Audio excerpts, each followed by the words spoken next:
preceding signal was a test of the NOAA Weather Radio All-Hazard Station KEC85 public warning system. This test is conducted between 11 a.m. and noon each Wednesday.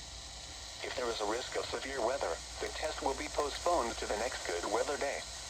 Reception of this broadcast and the alarm tone will vary at any given location.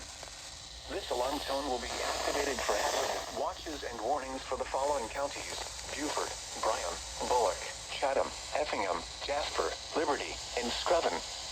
This concludes the weekly test of the NOAA Weather Radio All-Hazard Station KEC85 by the National Weather Service Office in Charleston, South Carolina.